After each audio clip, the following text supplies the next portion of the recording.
Hi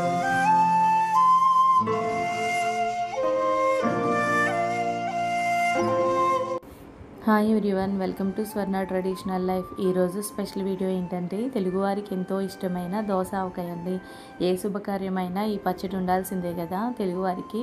వేడివేడి అన్నంలో కాస్త నెయ్యి వేసుకుని తింటే భలేగా ఉంటుందండి. దీనికి కావాల్సిన పదార్థాలు, తయారీ విధానం తెలుసుకుందాం రండి.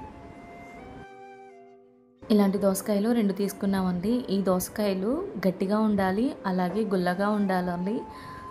అదే నాటువైతే చాలా బెస్ట్ అండి పచ్చడి పెట్టుకోవడానికి. కానీ ముగ్గిన మెత్తగా ఉన్నా కూడా పచ్చడి పాడైపోతుంది, నిలవ ఉండదు.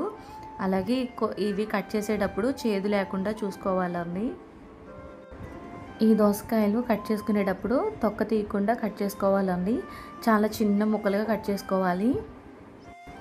ఈ దోసకాయలు ఇలా కట్ చేసుకున్న తర్వాత చేదు ఉందో లేదో ఒకసారి చెక్ చేసుకొని కట్ చేసుకోవాలండి. లోపల ఉన్న గింజల్ని తీసేసి చిన్న చిన్న ముక్కలుగా కట్ చేసుకోవాలండి. ఇదిగోండి, దోసకాయ ముక్కల్ని ఇలా సన్నగా కట్ చేసుకుని పక్కన పెట్టుకోవాలి. ఇప్పుడు ఈ ముక్కల్ని కొలుచుకోవాలండి. ఇవి మాకు 3 కప్పులు ముక్కలు అయితే అయ్యాయండి.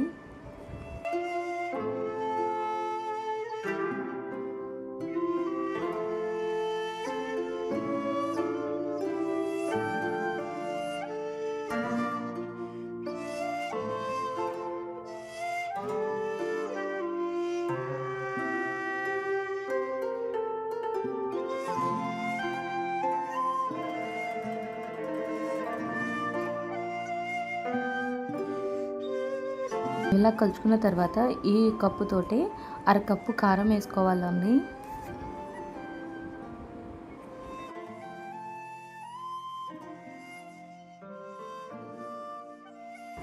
ఇప్పుడు ఇందులోనే 1/2 కప్పు కన్నా సగం ఆవపిండి వేసుకోవాలండి.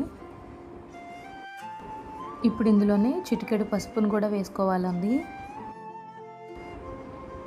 ఇప్పుడు ఇందులోనే 1/2 కప్పు కన్నా సగం రుచికి సరిపడినంత సాల్ట్ వేసుకోవాలండి. ఇవన్నీ ఒకసారి కలుపుకున్న తర్వాత ఇక్కడ మేము తీసుకున్న ఆయిల్ పల్లీల నూనె అండి. పల్లీల నూనె అయితే చాలా టేస్టీగా ఉంటుంది పచ్చళ్ళకి. ఇలా వేసుకుని ఒక్కసారి కలుపుకోవాలి మొత్తం.